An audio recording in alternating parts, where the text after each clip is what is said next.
వరద బాధితులకి సహాయ చర్యలు ఎంత ముమ్మరంగా సాగుతున్నాయో గత 8 రోజుల నుంచి కూడా ఇక్కడున్న అందరూ కూడా చూస్తూనే ఉన్నారు. ఎస్పెషల్లీ ఇక్కడున్న పత్రికా విలేకరుల దగ్గర నుంచి సామాన్య ప్రజల దగ్గర నుంచి ప్రపంచవ్యాప్తంగా ఉన్న తెలుగు వాళ్ళందరూ కూడా ఇవన్నీ కూడా మనం గమనిస్తూనే ఉన్నారు. ఈ రోజుకి కూడా సహాయక చర్యల్లో ఎటువంటి ఇబ్బంది రాకూడదు.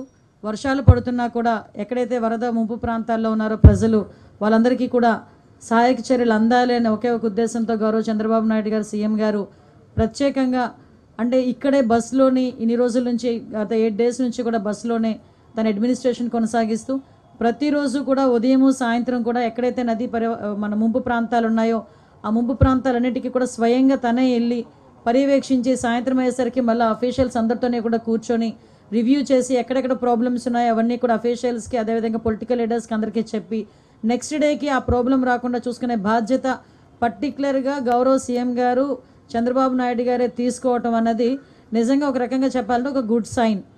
ఏ ముఖ్యమంత్రి కూడా ప్రపంచంలోని చాలామంది రాజకీయ నాయకులను చూసాము, చాలామంది ముఖ్యమంత్రులను చూసాము, దేశంలోని కాకుండా మన రాష్ట్రంలో కూడా చాలామంది ముఖ్యమంత్రిని చూస్తున్నాం. కానీ ఏ ముఖ్యమంత్రి కూడా వరద ప్రాంతాల్లోని ఉదయము సాయంత్రం కూడా పర్యటించి సుమారుగా 8-9 రోజుల పాటు బస్సులోనే ఉండి అడ్మినిస్ట్రేషన్ చేసిన పరిస్థితి కూడా కనిపించలేదు. అట్ ద సేమ్ టైం ఒక అడ్మినిస్ట్రేషన్ వేలోనే కాకుండా ఒక హ్యుమానిటీ వేలోని కూడా ఆలోచన చేసుకొని ఇప్పటికీ కూడా కొన్ని చోట్ల వరద ముంపు ప్రాంతాల్లోని వరద తగ్గినప్పటికీ కూడా కొన్ని ప్రాంతాల్లో వరద ముంపు ప్రాంతాల్లో ఉన్నారు, ఇంకా వాటర్ కొన్ని చోట్ల నిల్వ ఉంది, అటువంటి ఏరియాల వాళ్ళకి మనం ఏం చేయాలనే ఉద్దేశంతో కంపల్సరీగా ప్రతి ఒక్కరికి కూడా 3 పూట్ల భోజనం పంపించాలి. బ్రేక్ఫాస్ట్ దగ్గర నుంచి వాటర్ దగ్గర నుంచి బ్రెడ్ పాలు బిస్కెట్స్ అన్నీ కూడా పంపించాలి అని ఒకే ఒక ఉద్దేశంతో ఈరోజు మార్నింగ్కి కూడా సుమారుగా 3,05,966 బ్రేక్ఫాస్ట్ ప్యాకెట్స్ పంపించడం జరిగింది. వాటితో పాటు ఈరోజు మార్నింగ్ వాటర్ ప్యాకెట్స్ దగ్గర నుంచి 1,56,100 వాటర్ బాటిల్స్, అదేవిధంగా మిల్క్ కూడా 1,84,376, అదేవిధంగా బిస్కెట్స్ 1,50,000 బిస్కెట్స్ ప్యాకెట్స్ కూడా ఎక్కడైతే నీడ్ ఉందో ఆ నీడ్ ఉన్న ప్రాంతాలన్నిటికీ కూడా పంపించడం జరిగింది. అట్ ద సేమ్ టైం ఎవరైనా భోజనం కావాలి అని చెప్పినా కూడా ఇమీడియట్గా అక్కడ కూడా వాళ్ళకి ఇచ్చే పరిస్థితి కూడా మనకు ఉంటుంది. అదేవిధంగా ఎవరికి కూడా ఇబ్బంది లేకుండా ఈ టైంలో ధరల పెరుగుదల నియంత్రణ చేయడానికి పర్టికులర్గా వెజిటబుల్స్ని కూడా సింప్లిఫై చేసి కాస్ట్ సింప్లిఫై చేసి అవి కూడా ప్రత్యేకంగా బజార్లు ఏర్పాటు చేసి అక్కడ కూడా నియర్ బై ఆ వెజిటబుల్స్ కూడా సేల్ చేయడం జరిగింది. సుమారుగా నిన్న చూస్తే 163 స్టోర్స్లో 105,377 కేజీల వెజిటబుల్స్ కూడా సేల్ అయినాయి.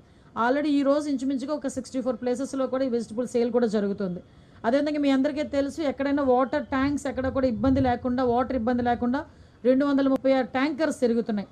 సుమారుగా ఈ రోజుకి ఇప్పటికీ 177 ట్రిప్లు వేసినాయి ఇవి. అదేవిధంగా నిన్నైతే సుమారుగా 2,090 ట్రిప్లు కూడా వేయడం కూడా గమనించాం. అదేవిధంగా ఇప్పటి వరకు కూడా వాటర్ కనెక్షన్స్ సుమారుగా ఎక్కడైతే ఇబ్బంది పడ్డ ప్రాంతాల్లో 77,550 వాటర్ కనెక్షన్స్ ఉంటే రీస్టోర్ చేసింది 65,353 ఆల్రెడీ రీస్టోర్ చేశారు. ఇంకా బ్యాలెన్స్ 12,197 ఉంది. అది కూడా ఈరోజు రీస్టోర్ చేయడానికి అన్ని ప్రయత్నాలు కదా అన్ని కూడా రీస్టోర్ చేయడానికి వాళ్ళు సిద్ధపడి వెళ్ళారు. అదేవిధంగా ఈ రోజు వరకు ఇప్పుడు ఎవరికైతే రేషన్ ఇవ్వాలో ఆ రేషన్ కూడా ఆల్రెడీ నిన్న మొన్న 6th నుంచి 8th వరకు ఈ రోజు వరకు ఈ 3 రోజులు చూసుకుంటే 64,766 మందికి హౌస్ హోల్డ్స్కి రేషన్ కూడా పంపిణీ చేయడం కూడా జరిగింది. ఇంకా క్లీనింగ్ విషయంలో నాకు ఈ క్లీనింగ్ విషయంలో కొంత అనుమానం వచ్చింది. ఫస్ట్ స్టార్టింగ్ డే సార్ చెప్పినప్పుడు ఇళ్ళలను కూడా మనం క్లీన్ చేయాలి, వాళ్ళు క్లీన్ చేసుకోలేరు, వాటర్ కూడా వాళ్ళకి ప్రాబ్లంగా ఉందంటే ఇళ్లలోకి వెళ్ళి క్లీన్ చేయడం అవుతుందా, రోడ్స్ క్లీన్ చేయడం అన్నది పర్వాలేదు ఫైర్ డిపార్ట్మెంట్ వాళ్ళు చేయగలరు అనుకున్నాను. కానీ నిజంగా మహానుభావులు ఎలాంటి ఆలోచన వచ్చిందో తెలియదు కానీ ఇప్పటికీ సుమారుగా 20,742 హౌసెస్ని క్లీన్ చేయడం జరిగింది. యావరేజ్ని పర్ డే 10,000 హౌసెస్ని క్లీన్ చేయడానికి కూడా ఈ రోజుకి కూడా సిద్ధపడి ఉండే పరిస్థితి ఈరోజు కూడా కనిపిస్తూ ఉంది. వీటితో పాటు మీరు చూసారు ఎక్కడైతే వాటర్ అంతా వెళ్ళిపోయిందో ఆ వాటర్ లేని చోట కూడా మనకి ఫైర్ డిపార్ట్మెంట్ వాళ్ళ చేత ట్యాంకర్స్ తెప్పించుకొని పైప్ లైన్స్తో మొత్తం అంతా క్లీన్ చేయటం, డ్రోన్స్ని ఉపయోగించి క్లోరినేషన్ చేయటం, డ్రోన్స్ని ఫుడ్ ప్యాకెట్స్కి సప్లై చేయడానికి పంపించడం ఒక ఎత్తు అయితే అదేవిధంగా డ్రోన్స్ పెట్టి క్లోరినేషన్ కూడా చేసే ప్రక్రియ కూడా ఆల్రెడీ చాలా చోట్ల మొదలైంది. కానీ కొన్ని చోట్ల దురదృష్టం ఏంటంటే కొంతమందికి కళ్ళు ఉంటాయి కానీ చూడలేరు, చెవులు ఉంటాయి కానీ వినలేరు. అలాంటి వాళ్ళందరికీ క్లారిటీ ఇవ్వడానికి నేను పర్టికులర్గా ఈ లెక్కలన్నీ మళ్ళీ మీతో చెప్పడం జరుగుతుంది. సుమారుగా 42 డ్రోన్స్ తిరుగుతున్నాయి. అందులో దగ్గర 1,23,751 ఫుడ్ ప్యాకెట్స్ డ్రోన్స్ ద్వారా ఎక్కడైతే వాటర్లోని ఉండిపోయారో వాళ్ళందరికీ కూడా తీసుకెళ్లే పరిస్థితి కూడా కనిపిస్తూ ఉంది.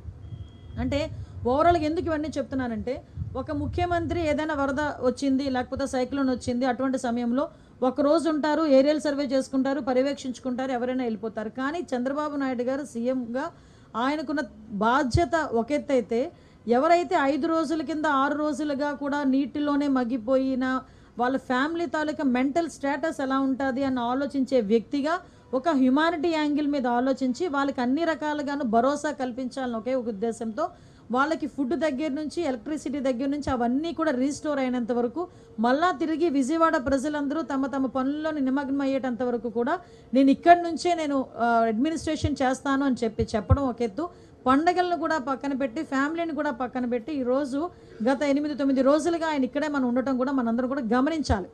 ఇది గమనిస్తున్న వాళ్ళు ప్రజలందరూ కూడా గమనిస్తున్నారు, మీలాంటి పత్రికా విలేకరులందరూ కూడా సపోర్ట్ చేస్తున్నారు. మీరే కాదు, ఆల్ డిపార్ట్మెంట్, ముఖ్యంగా గవర్నమెంట్ ఎంప్లాయీస్ని కూడా ఈరోజు మనం ప్రశంసించాల్సిన అవసరం ఉంది.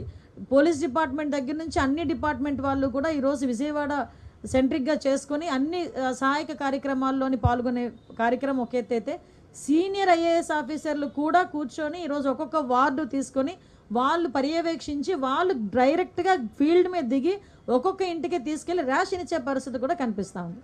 ఇన్ని జరుగుతున్నా కూడా సొంత ఖర్చుతోని ఒక పులిహార ప్యాకెట్ కూడా చేయించి వరద బాధితులకి ఇవ్వలేని జగన్మోహన్ రెడ్డి ఈరోజు ఎక్కడో బెంగళూరులో కూర్చొని లిటరల్లీ చెప్పాలంటే పులిహోర కబుర్లు మాట్లాడుతున్నాడు.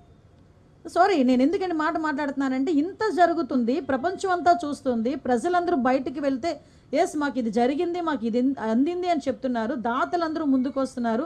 సిగ్గుపడాలి. చిన్న పిల్లలు వాళ్ళకి కిడ్నీ బ్యాంక్స్ తీసుకొచ్చుకొని ఇది కూడా మేము ఇస్తామని చెప్పి సీఎం గారి దగ్గరికి వచ్చి వాళ్ళు ఇస్తున్నారు. కొంతమంది పిల్లలైతే, చదువుకున్న పిల్లలైతే వాళ్ళ పాకెట్ మనీని తీసుకొచ్చి వరద సహాయ ప్రాంతాల్లో ఉన్న వాళ్ళందరికీ కూడా ఇవ్వాలని చెప్పి ఆలోచన చేశారు. కానీ ఇవన్నీ పక్కన పెట్టేసి ఎక్కడో బెంగళూరులో కూర్చొని ఈరోజు ప్రభుత్వం మీద బురద జల్లే పరిస్థితి ఈరోజు కనిపిస్తూ ఉంది. అరే, ఎక్కడో బెంగళూరులో కూర్చోవడం అన్నది కూడా కాకతాళీయమే. ఎందుకంటే ఈయనకి నిజంగా పాస్పోర్ట్ ఇచ్చుంటే ఈ టైంకి లండన్లో కూర్చునేవాడు. ఈ టైంకి లండన్లో కూర్చోవలసిన మనిషి పాస్పోర్ట్ ఇవ్వలేదు, పాస్పోర్ట్ అవ్వలేదు కాబట్టి బెంగళూరులోకి వెళ్ళి కూర్చొని అక్కడి నుంచి విమర్శలు చేయడం, ట్వీట్లు పెట్టడం. అరే, నువ్వు 2 రోజుల అంటే మహా అయితే ఈ 9 రోజుల వరద ఉన్న ఈ విజయవాడ సిటీలో 20 నిమిషాలు గడిపాడు జగన్మోహన్ రెడ్డి కరెక్ట్గా చూసుకుంటే. ఒకరోజు ఒక 10 నిమిషాలు, ఇంకొక రోజు ఒక 10 నిమిషాలు.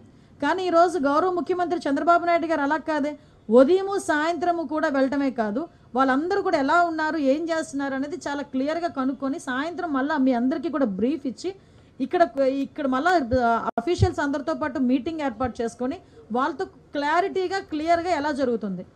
ఏ మంత్రి అండి ఈ రోజు వరకు ఒక బ్రీచ్ని క్లోజ్ చేయడానికి ఇన్ని రోజులు ఒక మంత్రి అక్కడ 3 రోజులు 4 రోజులు కూర్చున్న సందర్భం ఉందా? ఈరోజు గౌరవ ముఖ్యమంత్రి గారి ఆదేశాల మేరకు నిమ్మల రామానాయుడు గారు వెళ్ళి బుడమేరు ఆ బ్రీచ్ని క్లోజ్ చేయడానికి 3 రోజులుగా నిద్రాహారాలు మాని వాన్లో తడుస్తూ అక్కడే కూర్చున్నారే. ఇవన్నీ ఎందుకు కనిపించట్లేదు ప్రతిపక్షాల వాళ్ళకి? ఇవన్నీ ఎందుకు అసలు వినిపించట్లేదు ప్రతిపక్షాల వాళ్ళకి?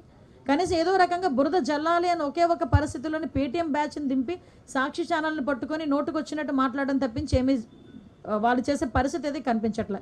ఒకటైతే క్లియర్గా ఉన్నాను, ప్రజలందరూ కూడా ఇప్పుడు ఎన్డీఏ పక్షాలు ఉన్నారు, ఎన్డీఏ నాయకులందరూ కూడా ఈరోజు ముందుకు వచ్చి సేవా కార్యక్రమాల్లో పాల్పంచుకుంటున్నారు. రేపటి నుంచి కూడా ఎన్యూమరేషన్ కూడా స్టార్ట్ అవుతుంది. ఎన్యూమరేషన్లో కూడా ప్రజలందరూ కూడా సహకరించాల్సిందిగా ప్రజలందరికీ కూడా నేను కోరుకుంటున్నా. ఎన్యూమరేషన్ స్టార్ట్ అయిన తర్వాత వాళ్ళకి ఎలాగ రిలీఫ్ ఇవ్వాలనేది కూడా ఆలోచన చేసుకుని రిలీఫ్ కూడా ఇస్తాం.